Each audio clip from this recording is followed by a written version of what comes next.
ओम शांति। आजिर ए विशेष आध्यात्मिक चर्चा को स्वागत। आज आमे माने 30 अगस्त 2025 जो ब्रह्मा कुमारीज दैनिक मुरली अच्छी सेटा उपरे टिके गभीर भावरे कथा आबा। एहार पूरा पूरा लाभ पाइबा पाई आम संगरे शेष पर्यंत रहिरो बोली आशा। आउ हाँ कही रखुची प्रतिदिन एमती मुरली आलोचना आउ अन्य ज्ञानर कथा पाई आम चैनल को सब्सक्राइब करने को जमा भूलिबेनी। तेबे आजिर मुरलीर जो मूल सार अच्छी सेटा हला मिठा पिला माने ए ज्ञान को निज बुद्धि रे भल करी धारण कर आउ निज निज भितरे क्लास करो। एमिति कले निजर आउ अन्य मानकर भी कल्याण हबो आउ सत्य आय भी हबो। ए साराटा शुणिबाकू सरल लागुची किंतु भितरे बहुत गभीर कथा अछि परा। निजे शिखिबा पुणे अन्य को शिखेबा एइटा ही तो प्रकृत उन्नति। आसंतु एइटा को आधार करिकी आजिर मुख्य शिक्षा सबु कौन अछि टिके भलरे बुझिबा। अच्छा, आजिर जो प्रश्न अछि सेइठु आरंभ करिबा। प्रश्नटी हेला पिलामानंक भितरे को प्रकार अभिमान माने आदौ आसीबा कथा नुहे। ओम शांति। हाँ, ए प्रश्नर उत्तर बाबा आजी बहुत स्पष्ट करि दैछन्ति मुरली रे। कौन हुए ना बेले बेले किछि पिलांक मनरे जानतरे हेउ कि अजानतरे गोटे सूक्ष्म अहंकार आसी जाए। से माने भाबंती आरे ये छोटो छोटो कुमारी माने एमाने आमो कौन बा शिखेबे एमती भावना आसे। किंबा आउ गोटे कथा देखा जाए जेतेबेले को अभिज्ञ बा सीनियर भौणी केन्द्ररू बाहरकू जाती किछि लोक मन दुख करि दियंती आउ क्लास को आसीबा बंद करि दियंती। बाबा कहउछंती एइटा मायार गोटे बहुत बड़ बाधा, जम्मा ठीक नुहे। ज्ञान शुणिला बेले जिए भी पढ़ु थांतु तांको ना कौन रूप केमिति से सबु देखिबार नाही, केवल बाबांको मने पकेकी आउ एटा जे बाबांको महावाक्य एमती भाबी शुणिबा दरकार।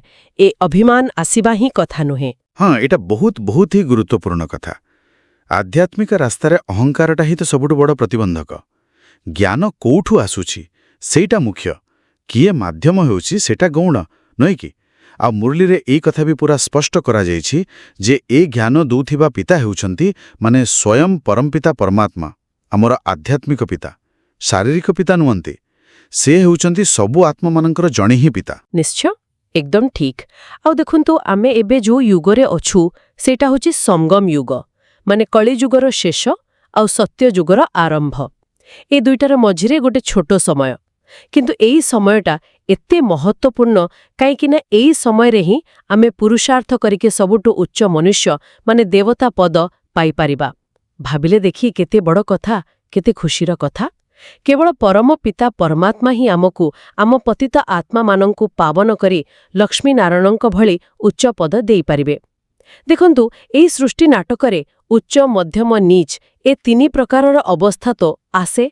सत्य जुगरे सबु सतो प्रधान पूरा उच्च, त्रेतारे टिके कम सतो सामान्य, द्वापरे रजो प्रधान माने मध्यम आउ एबे कଳି जुगरे तम प्रधान पूरा नीच अवस्था। जेमती गोटे नुआ जिंस धीरे धीरे पुराणा हुए सेमती ए सृष्टि आउ आमे आत्मा माने भी एई चक्ररे घुरुछे। ए सृष्टि चक्रर कथाटा बुझीगले बहुत संदेह दूर हो जाए सतरे। हेले आउ गोटे संदेह अनेकंक मनरे आसे, सेटा हला ब्रह्मा बाबांक चित्र को नहीं मुरली रे कहा जायछि जे एहाकू वृक्षर चित्र देखे बुझेबा दरकार। ए विषय रे टिके अधिक कहिबे कि? हाँ, कौन होवे ना लोके बेले बेले पचरंती कि ब्रह्मा कुमारी माने ब्रह्मांक फोटो काहींकी रखिछंती। बाबा कहउछंती एटा बुझेइबा पई आमे सृष्टि वृक्षर जो चित्र अछि सेटा व्यवहार करि परिबा। बुझेइबाकू हेबो जे देखंतु ब्रह्मा जे प्रजापिता से एबे माने एई संगम जुगरे तपस्या करूछंती। एइटा तांकर बहु जन्म भितर शेष जन्मर शरीर आउ एई शरीर माध्यमरे ही स्वयं परम पिता शिव आसी ज्ञान दउछंती। जेतेबेले एई सृष्टि चक्र पूरा हेई जिवो आउ नुआ सृष्टि आरंभ हेबो सेतेबेले एई ब्रह्मा ही तो प्रथम मनीष माने नारायण रूपरे सबुठु उपरे थिबे। बाबा सफा सफा कहिचंती मु एई साधारण बुढ़ा देहरे आसी बसी ज्ञान दिए। एई सबु गभीर रहस्य को बुझेइबा पई बहुत चतुरता दरकार आउ स्नेहरे बुझेवा दरकार। सत कथा। ए आध्यात्मिक सत्यगुड़ी को सरल भावरे बुझेवा गोटे कला निश्चय। आउ जदि केही भूल भावरे बुझी दियंती ताहले पूरा संगठन उपरे कथा उठी पारे। एकदम ठीक କହିଲେ। ସେଥିପାଇଁ ବାବା କହୁଛନ୍ତି ଯେ ବୁଝେଇବାରେ ବି ସମସ୍ତେ ନିଜ ନିଜ ପୁରୁଷାର୍ଥ ହିସାବରେ ନମ୍ବର 1 ଅଛନ୍ତି। କେହି ଏବେ ପୁରା 16 କଳା ସମ୍ପୂର୍ଣ୍ଣ ହେଇନାହାନ୍ତି କି। କିନ୍ତୁ ମୂଳ କଥା ହେଉଛି ବୁଦ୍ଧିରେ ପରମପିତାଙ୍କ ପାଇଁ ପ୍ରେମ, ସ୍ନେହ। ଯେଉଁମାନଙ୍କ ବୁଦ୍ଧିରେ ପ୍ରେମ ଅଛି ସେମାନେ ବିଜୟୀ ହୁଅନ୍ତି, ମାନେ ଜ୍ଞାନକୁ ଠିକ୍ ଭାବରେ ଧରିପାରନ୍ତି, ବୁଝିପାରନ୍ତି ଆଉ ବୁଝେଇ ବି ପାରନ୍ତି। କିନ୍ତୁ ଯେଉଁମାନଙ୍କ ବୁଦ୍ଧିରେ ପ୍ରେମ ନାହିଁ କିମ୍ବା ସନ୍ଦେହ ଅଛି ସେମାନେ ବିନାଶ ଆଡ଼କୁ ଯାଆନ୍ତି, ମାନେ ଜ୍ଞାନରୁ ଦୂରେଇ ଯାଆନ୍ତି ଆଉ ଅନ୍ୟମାନଙ୍କୁ ବି ଦ୍ୱନ୍ଦ୍ୱରେ ପକାନ୍ତି। ଏଇ କାରଣରୁ ତ କିଛି ଲୋକ ଦୁଃଖୀ ହେଇକି ମିଛ ଆରୋପ ଲଗାନ୍ତି, ଝଗଡ଼ା କରନ୍ତି, ଏମିତିକି ଚିତ୍ରପଟ ସବୁ ନଷ୍ଟ କରିବାକୁ ବି ପଛାନ୍ତି ନାହିଁ। ସେଥିପାଇଁ ବାବା କହୁଛନ୍ତି ଏମିତି ପରିସ୍ଥିତି ପାଇଁ ଚିତ୍ରଗୁଡ଼ିକର ବୀମା କରି ରଖିବା ଭଲ। ଏଇଟା ଗୋଟେ ପ୍ରାକ୍ଟିକାଲ କଥା। ଆଚ୍ଛା, ଏଥିରୁ ବୁଝାପଡ଼ୁଛି ଯେ ଏ ଆଧ୍ୟାତ୍ମିକ ରାସ୍ତାରେ ଖାଲି ବାହାର ବାଧା ନୁହେଁ, ଭିତରର ଦୁର୍ବଳତା ସାଙ୍ଗେ ବି ଲଢ଼ିବାକୁ ପଡ଼େ। ମୁରଳୀରେ ଅପରାଧୀ ଦୃଷ୍ଟି ବା କ୍ରିମିନାଲ ଆଇ ଆଉ ତମ ପ୍ରଧାନ ଦୁନିଆ କଥା ବି କୁହାଯାଇଛି। ଏଟା କ'ଣ ଟିକେ ବୁଝେଇବେ? ବାବା ତ ପ୍ରାୟ ପ୍ରତିଦିନ ଏବେକାର ସମୟର ଯୋଉ ନୈତିକ ଅବସ୍ଥା ସେ ବିଷୟରେ ମନେ ପକାଇ ଦେଉଛନ୍ତି। ଅପରାଧୀ ଦୃଷ୍ଟି ମାନେ ହେଲା ଅପବିତ୍ର ଦୃଷ୍ଟି, ବିକାରୀ ଦୃଷ୍ଟି। ଆଉ ଏବେକାର ଦୁନିଆ ହେଉଛି ତମ ପ୍ରଧାନ, ମାନେ ଏଠି ଅଜ୍ଞାନ, ବିକାର, ନେଗେଟିଭିଟି ଏସବୁ ଚରମ ସୀମାରେ ପହଞ୍ଚିଗଲାଣି ଆଉ ଦିନକୁ ଦିନ ଆହୁରି ଖରାପ ହେଉଛି। କିନ୍ତୁ ଆଶ୍ଚର୍ଯ୍ୟର କଥା କ'ଣ କି ଲୋକେ ସତଟାକୁ ଦେଖିପାରୁନାହାନ୍ତି। ସେମାନେ ଭାବୁଛନ୍ତି ଆରେ କଳିଯୁଗ ତ ଆହୁରି କେତେ ଲକ୍ଷ ବର୍ଷ ଅଛି, ଏଇଟା ଏବେ ଶିଶୁ ଅବସ୍ଥାରେ ଅଛି। ଏଇଟାକୁ ହିଁ ବାବା କହୁଛନ୍ତି ଅଜ୍ଞାନର ଗଭୀର ନିଦ। ଘୁମୋଇ ପଡ଼ିଛନ୍ତି ସମସ୍ତେ। ହଁ, ଏଇଟା ସତରେ ଗୋଟେ ବିଡ଼ମ୍ବନା। ଲୋକେ ସତକୁ ସହଜରେ ମାନିବାକୁ ରାଜି ନୁହନ୍ତି। ଆଉ କିଛି ଲୋକ ଏହାକୁ ମହାଭାରତ ଯୁଦ୍ଧ ସମୟର କଥା କହି ଭାବନ୍ତି ଭଗବାନ କୋଉ ନା କୋଉ ରୂପରେ ତ ଅଛନ୍ତି, କିନ୍ତୁ ସେ ରୂପଟା କ'ଣ ସେ ବିଷୟରେ ସ୍ପଷ୍ଟତା ନଥାଏ। ଏଠି ଭାଗ୍ୟଶାଳୀ ରଥ ବା ଲକି ଚ୍ୟାରିୟଟ୍ କଥା ବି କୁହାଯାଇଛି। ଏହାର ମାନେ କ'ଣ? ଦେଖନ୍ତୁ, ଆମେ ସବୁ ଆତ୍ମା ନିଜ ନିଜ ଦେହ ରୂପକ ରଥରେ ବସିଛି। କିନ୍ତୁ ପରମାତ୍ମା ଶିବ ତ ଅଶରୀରୀ। ସେ ଜନ୍ମମରଣ ଚକ୍ରରେ ଆସନ୍ତିନି। ସେ କେବଳ ଏଇ ସଙ୍ଗମ ଯୁଗରେ ହିଁ ଗୋଟେ ସାଧାରଣ ମଣିଷ ବ୍ରହ୍ମାଙ୍କ ଦେହରେ ଅବତରଣ କରନ୍ତି ବା ପ୍ରବେଶ କରି ଜ୍ଞାନ ଦିଅନ୍ତି। ସେଥିପାଇଁ ବ୍ରହ୍ମାଙ୍କ ଶରୀରକୁ ଭାଗ୍ୟଶାଳୀ ରଥ କୁହାଯାଏ, କାହିଁକିନା ସ୍ୱୟଂ ଭଗବାନଙ୍କର କାମ ପାଇଁ ସେ ନିମିତ୍ତ ହେଇଛନ୍ତି। ଏହା ସହିତ ତ୍ରିମୂର୍ତ୍ତି ବ୍ରହ୍ମା, ବିଷ୍ଣୁ, ଶଙ୍କର ତାଙ୍କର ମହତ୍ତ୍ୱ ବି ବୁଝାଯାଇଛି। ବ୍ରହ୍ମାଙ୍କ ଦ୍ୱାରା ସ୍ଥାପନା, ଶଙ୍କରଙ୍କ ଦ୍ୱାରା ପରିବର୍ତ୍ତନ ବା ବିନାଶ ଆଉ ବିଷ୍ଣୁଙ୍କ ଦ୍ୱାରା ପାଳନା, ଏସବୁ ହେଉଛି ଈଶ୍ୱରୀୟ କର୍ତ୍ତବ୍ୟ। ଏ ନାଁଗୁଡ଼ାକ ଏତେ ଯେ ପ୍ରଚଳିତ କାରଣ ସେମାନେ ଏତେ ମହାନ କାମ କରିଛନ୍ତି। ବାଃ, ଏ ଜ୍ଞାନର ଗଭୀରତା ସତରେ ଆଶ୍ଚର୍ଯ୍ୟଜନକ। ଆଉ ଗୋଟେ ବହୁତ ଜରୁରୀ କଥା ମୁରଳୀରେ ଅଛି। ଆମେ ଆଖିରେ ଯାହା ସବୁ ଦେଖୁଛି ଏସବୁ ଜଳିଯିବ, ନାଶ ହେଇଯିବ। କିନ୍ତୁ ଆତ୍ମା ଅବିନାଶୀ, ସେ ନିଜ ଘରକୁ ପରମଧାମକୁ ଫେରିଯିବ। ଏଇଟା ଏତେ ବଡ଼ ସତ୍ୟ, କିନ୍ତୁ ଏହାକୁ ବୁଦ୍ଧିରେ ସବୁବେଳେ ଧରି ରଖିବା ବଡ଼ କଷ୍ଟ ବୋଲି ବି କୁହାଯାଇଛି। ଏମିତିକି 7-8 ବର୍ଷ ଜ୍ଞାନରେ ଚାଲିଲା ପରେ ବି କିଛି ଲୋକ ମାନେ କ୍ଲାସ୍ ଦେବାକୁ ବା ଜ୍ଞାନ ବାଣ୍ଟିବାକୁ ପ୍ରସ୍ତୁତ ହେଇପାରନ୍ତି ନାହିଁ। ଏହାର କାରଣ କ'ଣ ହେଇପାରେ? ଏହାର ମୁଖ୍ୟ କାରଣ ବୋଧହୁଏ ଠିକ୍ ଭାବରେ ଧାରଣା ନ ହେବା ଆଉ ବୋଧହୁଏ ସେଇ ସୂକ୍ଷ୍ମ ଅହଙ୍କାର ବା କିଛି ସଙ୍କୋଚ ଭାବ। ବାବା କହୁଛନ୍ତି ଦେଖ, ଏମିତି କେତେ ଜାଗା ଅଛି ଯୋଉଠି କୋଉ ପର୍ମାନେଣ୍ଟ ଟିଚର ନଥାଇ ବି ସେଣ୍ଟର ଚାଲିଛି ଆଉ ଏଥିରେ ମାଆମାନଙ୍କର ବହୁତ ବଡ଼ ଭୂମିକା। ସେମାନଙ୍କୁ ବିଶେଷ ମହତ୍ତ୍ୱ ଦିଆଯାଇଛି। ସେମାନେ ତ ମୁରଲି ପଢ଼ିକି, ଶୁଣିକି, ଚିତ୍ର ଦେଖେଇକି ସହଜରେ ଅନ୍ୟମାନଙ୍କୁ ବୁଝେଇ ଦେଇପାରିବେ। ଏଥିରେ କିଛି କଷ୍ଟ ନାହିଁ। ତଥାପି କିଛି ଲୋକ ଜେଦ୍ ଧରନ୍ତି, ନା ଆମକୁ ଜଣେ ଭଲ ଟିଚର ଦରକାର। ଆଉ ଯେତେବେଳେ ସେ ଟିଚର କୋଳେ ଚାଲିଯାଆନ୍ତି ଏମାନେ ଅଭିମାନ କରି କ୍ଲାସ୍ ବନ୍ଦ କରିଦିଅନ୍ତି। ଏଇଟା ପୁଣି ସେଇ ଅଭିମାନର କଥା। ନିଜ ନିଜ ଭିତରେ ମିଶିକି କ୍ଲାସ୍ କଲେ କ'ଣ ଅସୁବିଧା? ଆରେ ଏ ଛୋଟ କୁମାରୀଟା କ'ଣ ଶିଖେଇବ? ଏଇ ଯୋଉ ଭାବନାଟା ନା, ଏଇଟା ହିଁ ମାୟାର ବାଧା। ହଁ, ଏକଦମ। ଆଉ ଠିକ୍ ଏଇଠି ଆଜିର ମୁରଲୀର ଯୋଉ ମୂଳ ସାର, ସେଇଟା ପୁଣି ମନେ ପଡ଼ୁଛି। ନିଜ ନିଜ ମଧ୍ୟରେ କ୍ଲାସ୍ କର, ନିଜର ଓ ଅନ୍ୟମାନଙ୍କର କଲ୍ୟାଣ କର ଏବଂ ସତ୍ୟ ଆୟ କରିଚାଲ। ଏ ଯୋଉ ସତ୍ୟ ଆୟ କଥା କୁହାଗଲା, ଏହାର ଅର୍ଥ କ'ଣ? ଏଇଟା କେମିତି ଆମ ଜୀବନକୁ ହୀରା ଭଳି ମୂଲ୍ୟବାନ କରିବ? ସତ୍ୟ ଆୟ ମାନେ ହେଲା ଆଧ୍ୟାତ୍ମିକ କମାଇ, ସ୍ପିରିଚୁଆଲ ଇନକମ୍, ବୁଝିଲେ? ଯେତେବେଳେ ଆମେ ଏଇ ଭଗବାନଙ୍କର ଦିଆ ଜ୍ଞାନକୁ ନିଜେ ଧାରଣା କରୁ ଆଉ ଅନ୍ୟ ଆତ୍ମାମାନଙ୍କୁ ବି ଏଇ ଜ୍ଞାନ ଦେଇ ସେମାନଙ୍କର ଭଲ କରୁ ତାଙ୍କ କଲ୍ୟାଣ କରୁ ସେତେବେଳେ ଆମର ସତ୍ୟ ଆୟ ହୁଏ। ଆଉ ଏଇଟା ହେଉଛି ଏକମାତ୍ର ଆୟ ଯାହା ଆମକୁ 21 ଜନ୍ମ ପାଇଁ ସୁଖ ଶାନ୍ତି ଦବ। ଏଇ ଜ୍ଞାନ ଦ୍ୱାରା ହିଁ ଆମେ ପଥର ବୁଦ୍ଧିରୁ ପାରସ ବୁଦ୍ଧି ହେଇପାରିବା, ନିଜ ଜୀବନକୁ ହୀରା ଭଳି ମୂଲ୍ୟବାନ କରିପାରିବା ଆଉ ସ୍ୱର୍ଗର ଅଧିକାରୀ ବି ହେଇପାରିବା। ଆଉ ଜାଣିଛନ୍ତି ସ୍ୱର୍ଗରେ ଯିଏ ପ୍ରଜା ବି ହେବେ ତାଙ୍କର ବି କେତେ ଲମ୍ବା ଆୟୁ ଆଉ କେତେ ସୁଖ, ସେଇଟା ତ ଅମର ଲୋକ। ତେଣୁ କୌଣସି ବାହାନା ନ କରି ଯେତିକି ବି ଜାଣିଛି ସେତିକି ଅନ୍ୟକୁ ବୁଝେଇବା, ଏଇଟା ହିଁ ସତ୍ୟ ଆୟ କରିବାର ସବୁଠୁ ଭଲ ଉପାୟ। ଭଲ ଟିଚର ନାହାନ୍ତି କହି ବସି ରହିବା ଠିକ୍ ନୁହେଁ। ବହୁତ ସୁନ୍ଦର ଭାବରେ ବୁଝାଇଲେ। ଏଥିରୁ ଜଣାପଡ଼ୁଛି ଯେ ଜ୍ଞାନ ବାଣ୍ଟିବା ଖାଲି ଗୋଟେ ସେବା ନୁହେଁ, ଏଇଟା ଆମ ନିଜ ଭଲ ପାଇଁ ବି ଦରକାର।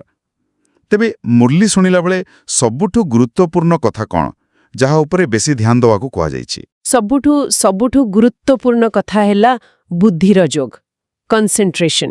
ମୁରଲି ଶୁଣିଲା ବେଳେ ଚାହେ ବ୍ରହ୍ମା ବାବା ନିଜେ ପଢ଼ୁଥାନ୍ତୁ କି ଆଉ କେହି ଭାଇ ବା ଭଉଣୀ ପଢ଼ି ଶୁଣାଉଥାନ୍ତୁ, ଆମ ବୁଦ୍ଧିର ଯୋଗ ମାନେ ଆମ ମନ ସିଧାସଳଖା ନିରାକାର ପରମପିତା ଶିବଙ୍କ ସାଙ୍ଗେ ଯୋଡ଼ି ହେଇ ରହିବା ଦରକାର।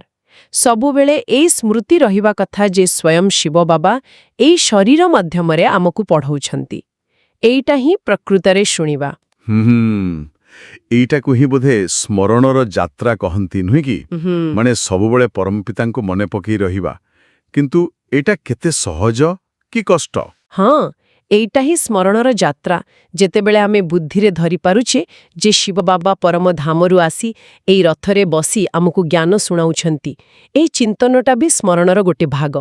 କିନ୍ତୁ ବାବା ନିଜେ କହୁଛନ୍ତି ଏଇଟା ସେତେ ସହଜ ନୁହେଁ। କ୍ଲାସରେ ବସିଥିଲା ବେଳେ ବି କେତେ ଲୋକଙ୍କ ମନ ଏଣେତେଣେ ବୁଲୁଥାଏ। ଘର କଥା, ପରିବାର କଥା, ବିଜନେସ୍ କଥା, ଗାଁ କଥା ସବୁ ମନେ ପଡ଼େ।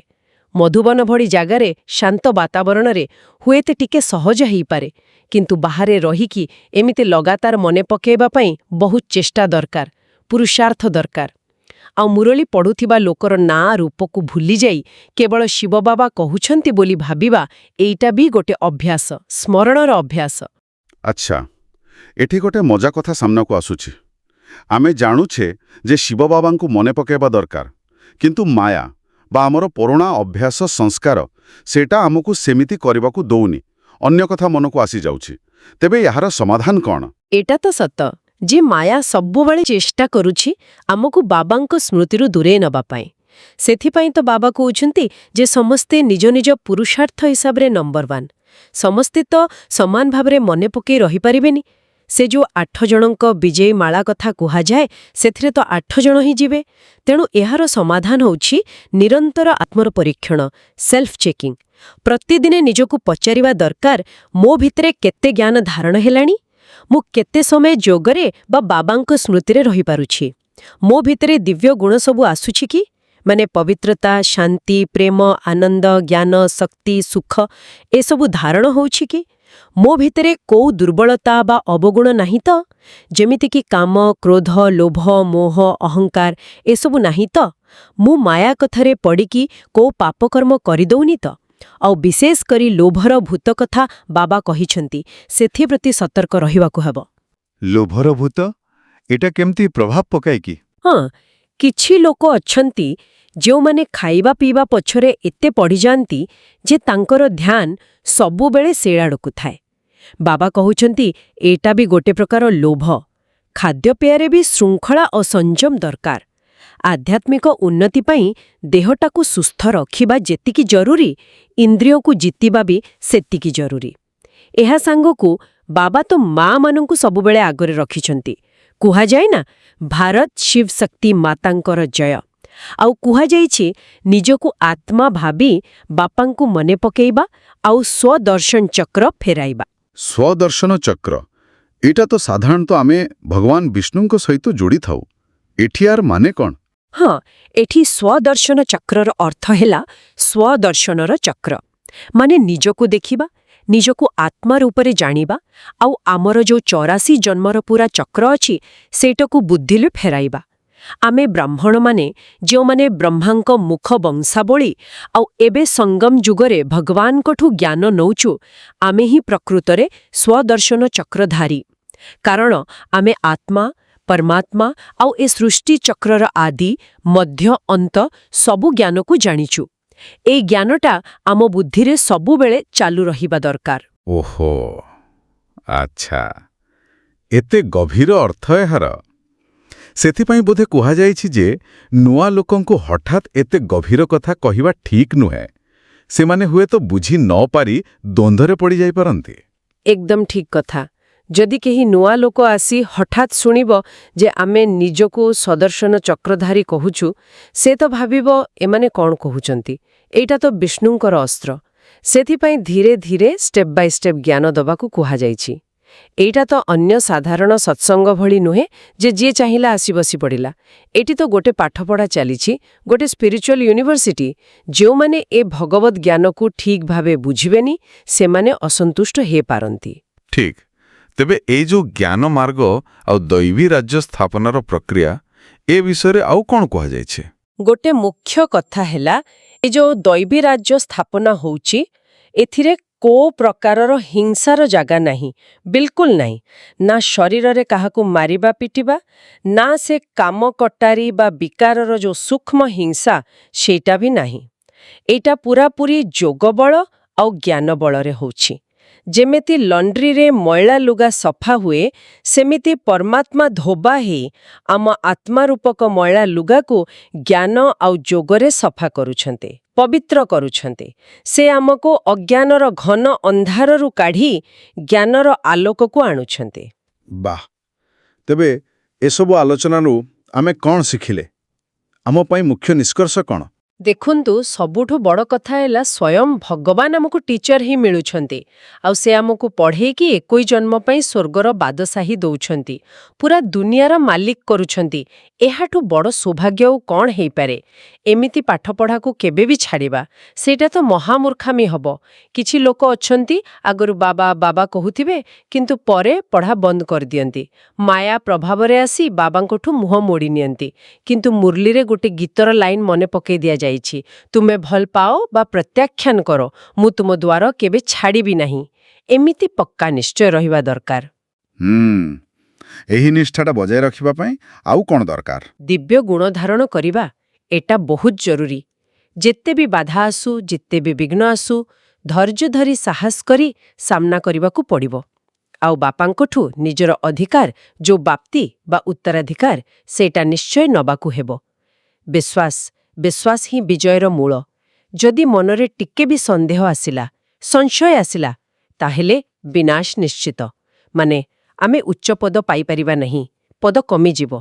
ସେଥିପାଇଁ କୁହାଯାଏ ସଂଶୟ ବୁଦ୍ଧି ବିନଶ୍ୟତି, ବିଶ୍ୱାସୀ ବୁଦ୍ଧି ହିଁ ବିଜୟୀ ହୁଏ। ଆଉ ଏଇ ଯୋଉ ସତ୍ୟ ଜ୍ଞାନ, ଏଟା କେବଳ ଜ୍ଞାନର ସାଗର ପରମପିତା ପରମାତ୍ମା ହିଁ ଦେଇପାରିବେ। ବାକି ଦୁନିଆରେ ଯେତେ ଶାସ୍ତ୍ର ଅଛି, ସେସବୁ ତ ଭକ୍ତି ମାର୍ଗର କଥା। ସେଥିରେ ମୁକ୍ତି ବା ଜୀବନ ମୁକ୍ତିର ସଠିକ୍ ରାସ୍ତା ନାହିଁ। ବହୁତ ସ୍ପଷ୍ଟ ଭାବରେ ବୁଝାଗଲା। ତେବେ ଆଜିର ପୁରା ମୁରଳୀରୁ ଆମେ ଧାରଣା ପାଇଁ ଜୀବନରେ ଆପଣେଇବା ପାଇଁ ଦୁଇଟା ମୁଖ୍ୟ ସାର କ'ଣ ନେଇପାରିବା? ହଁ, ଧାରଣା ପାଇଁ ଦୁଇଟା ମୁଖ୍ୟ କଥା ହେଲା। ପ୍ରଥମତଃ ମୁରଳୀ ଶୁଣିଲା ବେଳେ ପୁରା ଏକାଗ୍ର ରହିବା। ବୁଦ୍ଧି ଯେମିତି ଏଣେତେଣେ ନ ଯାଏ। ସବୁବେଳେ ମନେ ରଖିବା ଯେ ଆମେ ସ୍ୱୟଂ ଶିବ ବାବାଙ୍କର ମହାବାକ୍ୟ ଶୁଣୁଛୁ। ଏଇ ସଚେତନତାଟା ରହିଲେ ସ୍ମରଣର ଯାତ୍ରା ବି ସହଜ ହେବ। ଆଉ ଦ୍ୱିତୀୟତଃ ନିଜର ନିରନ୍ତର ଆତ୍ମପରୀକ୍ଷଣ କରିବା, ଚେକ୍ କରିବା, ମୋ ଭିତରେ ଜ୍ଞାନ, ଯୋଗ ଆଉ ଦିବ୍ୟ ଗୁଣ କେତେ ଆସିଲାଣି। ଲୋଭ ବା ଆଉ କୋଉ ବିକାର କଥାରେ ପଡ଼ିକି ମୁଁ କୋଉ ଭୁଲ କାମ ବା ପାପକର୍ମ କରିଦଉନି ତ? ଏମିତି ନିଜକୁ ପରୀକ୍ଷା କଲେ ହିଁ ଆମେ ଆଗକୁ ବଢ଼ିପାରିବା। ଠିକ୍ ଅଛି। ଆଉ ଆଜିର ବରଦାନ କ'ଣ ଥିଲା? ଆଜିର ବରଦାନଟି ବହୁତ ଶକ୍ତିଶାଳୀ। ସେଇଟା ହେଲା ନିମିତ୍ତ ଭାବର ସ୍ମୃତି ଦ୍ୱାରା ସର୍ବଦା ଅଟଳ ଅଚଳ ରହି ସମସ୍ତ ହଲଚଲକୁ ସମାପ୍ତ କରୁଥିବା ସ୍ଥିର ମନ ଭବ। ଏହାର ମାନେ ହେଲା ଯେତେବେଳେ ଆମେ ନିଜକୁ କର୍ତ୍ତା ଭାବୁଛୁ ଯେ ଆମେ କେବଳ ବାବାଙ୍କ କାମ ପାଇଁ ଗୋଟେ ନିମିତ୍ତ ମାତ୍ର, ଗୋଟେ ଇନଷ୍ଟ୍ରୁମେଣ୍ଟ, ସେତେବେଳେ ମୁଁ ଆଉ ମୋର ଭାବନାଟା ଆପେ ଆପେ କମିଯାଏ, ସରିଯାଏ। ଆଉ ଏଇଟା ଆମକୁ ସବୁ ପ୍ରକାର ପରିସ୍ଥିତିର ହଲଚଲରୁ ବଞ୍ଚେଇକି ସ୍ଥିର ଅଟଳ ଆଉ ଅଚଳ ରହିବାରେ ସାହାଯ୍ୟ କରେ। ଆଉ ଯେଉଁମାନେ ନିମିତ୍ତ ଭାବରେ ରହି ସେବା କରନ୍ତି ସେମାନେ ଗୋଟେ ମଞ୍ଚ ଉପରେ ଥିଲା ଭଳି ସମସ୍ତଙ୍କର ନଜର ତାଙ୍କ ଉପରେ ପଡ଼େ। ଆଉ ଏଇ କଥାଟା ମନେ ରହିଲେ ସେମାନେ ନିଜକୁ ସୁରକ୍ଷିତ ବି ରଖନ୍ତି, କାରଣ ସେମାନେ ଜାଣନ୍ତି ଯେ ତାଙ୍କୁ ଦେଖି ଅନ୍ୟମାନେ ଶିଖିବେ। ନିଜକୁ କର୍ତ୍ତା ନ ଭାବି ନିମିତ୍ତ ଭାବିବା, ଏଇଟା ସତରେ ଗୋଟେ ବହୁତ ବଡ଼ ପରିବର୍ତ୍ତନ ଆଣିପାରେ। ଆଉ ଆଜିର ସ୍ଲୋଗାନ କ'ଣ ଥିଲା? ସ୍ଲୋଗାନ ଥିଲା, ସମସ୍ତ ପରିସ୍ଥିତିରୁ ମୁକ୍ତ ହୁଅ, ତେବେ ପରମ ପିତା ପରମାତ୍ମାଙ୍କର ସାହାଯ୍ୟ ଅନୁଭବ କରିବ। ମାନେ ଆମେ ଯଦି ପରିସ୍ଥିତିର ପ୍ରଭାବରୁ ନିଜକୁ ମୁକ୍ତ ରଖିପାରିବା ତାହେଲେ ବାବାଙ୍କ ସାହାଯ୍ୟ ଆପେ ଆପେ ମିଳିବ। ଆଚ୍ଛା, ଏବଂ ଶେଷରେ ଅବ୍ୟକ୍ତ ସଂକେତରେ କ'ଣ କୁହାଯାଇଥିଲା? ଅବ୍ୟକ୍ତ ସଂକେତରେ କୁହାଯାଇଛି ଯେ ସହଯୋଗୀ ହବା ପାଇଁ ଭଗବାନଙ୍କ ପ୍ରେମର ଅନୁଭବୀ ହବା ଦରକାର। ଏବେ ଦୁନିଆରେ ଲୋକେ ଏତେ ବାଟବଣା, ଏତେ ଦୁଃଖୀ ଯେ ସେମାନଙ୍କୁ ଶାନ୍ତି ଆଉ ଆଧ୍ୟାତ୍ମିକ ପ୍ରେମର ବହୁତ ଦରକାର। ତେଣୁ ଆମେ ଯେତେବେଳେ ବି କିଛି ସେବା ବା କାର୍ଯ୍ୟକ୍ରମ କରୁଛେ ପ୍ରଥମେ ପରମ ପିତାଙ୍କ ସାଙ୍ଗେ ଆମର ଯେଉଁ ସମ୍ବନ୍ଧ ସେଥିରୁ ମିଳୁଥିବା ପ୍ରେମ ଆଉ ଖୁସିର ମହିମା ଗାଇବା ଦରକାର। ତାପରେ ସେଇ ପ୍ରେମର ଅନୁଭବ ଦ୍ୱାରା ଅନ୍ୟ ଆତ୍ମାମାନଙ୍କୁ ବାବାଙ୍କ ସାଙ୍ଗେ ଯୋଡ଼ି ତାଙ୍କୁ ଶାନ୍ତିର ଅନୁଭୂତି କରାଇବା ଦରକାର। ନିଜ ଭିତରେ ପ୍ରେମ ସ୍ୱରୂପ ଆଉ ଶାନ୍ତି ସ୍ୱରୂପର ଗୋଟେ ବ୍ୟାଲେନ୍ସ ରଖିବାଟା ବହୁତ ଜରୁରୀ। ଏହା ଥିଲା ଆଜିର ଦୈନିକ ମୁରଳୀ ଉପରେ ଆମର ଏକ ବିସ୍ତୃତ ଆଉ ଗଭୀର ଆଲୋଚନା। ଆଶା କରୁଛି ଏଥିରୁ ଯାହା ବି ମହତ୍ତ୍ୱପୂର୍ଣ୍ଣ କଥା ବାହାରିଲା ସେଗୁଡ଼ାକ ସମସ୍ତଙ୍କୁ ନିଜର ଆଧ୍ୟାତ୍ମିକ ଯାତ୍ରାରେ ନିଶ୍ଚୟ ସାହାଯ୍ୟ କରିବ। ହଁ, ନିଶ୍ଚୟ। କିନ୍ତୁ ଗୋଟେ କଥା ମନେ ରଖିବା ଦରକାର ଯେ ଏ ଜ୍ଞାନକୁ ଖାଲି ଶୁଣିଦେଲେ ବା ବୁଝିଗଲେ ହବନି।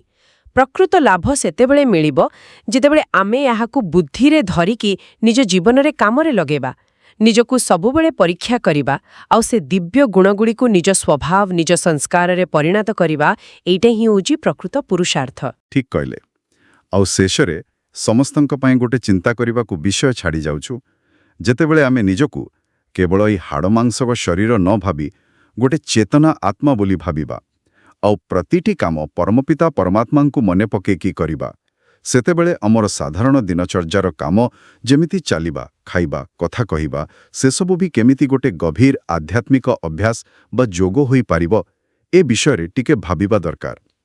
ଯଦି ଆଜିର ଏହି ଆଲୋଚନା ଆପଣଙ୍କୁ ଭଲ ଲାଗିଲା ଆଉ ଆପଣ ଏଥିରୁ କିଛି ନୂଆ ଶିଖିଲେ ବୋଲି ଲାଗୁଛି, ତେବେ ନିଶ୍ଚୟ ତଳେ କମେଣ୍ଟ ବକ୍ସରେ ଓମ୍ ଶାନ୍ତି ଲେଖି ଜଣାଇବେ। ଆଉ ହଁ, ଏ ଜ୍ଞାନର ଶାନ୍ତିଭରା ସନ୍ଦେଶକୁ ନିଜ ସାଙ୍ଗସାଥୀ, ବନ୍ଧୁବାନ୍ଧବ, ପରିବାର ଲୋକଙ୍କ ସାଙ୍ଗେ ନିଶ୍ଚୟ ସେୟାର କରନ୍ତୁ। ଏମିତି କଲେ ସମସ୍ତଙ୍କ ଜୀବନରେ ଶାନ୍ତି ଆଉ ଖୁସି ଆସିବ ଆଉ ଆପଣଙ୍କୁ ବି ସେବାର ପୁଣ୍ୟ ସାଙ୍ଗକୁ ବାବାଙ୍କ ଆଶୀର୍ବାଦ ମିଳିବ। ଆଗାମୀ ଦିନର ମୁରଳୀ ଆଲୋଚନା ପାଇଁ ଚ୍ୟାନେଲକୁ ସବସ୍କ୍ରାଇବ କରିବାକୁ ବି ଭୁଲିବେନି। ଓମ୍ ଶାନ୍ତି। ଆପଣ ଶୁଣୁଛନ୍ତି ରେଡିଓ ତୋଷାଳୀ, ଆମ ମାଟିର ସ୍ୱର।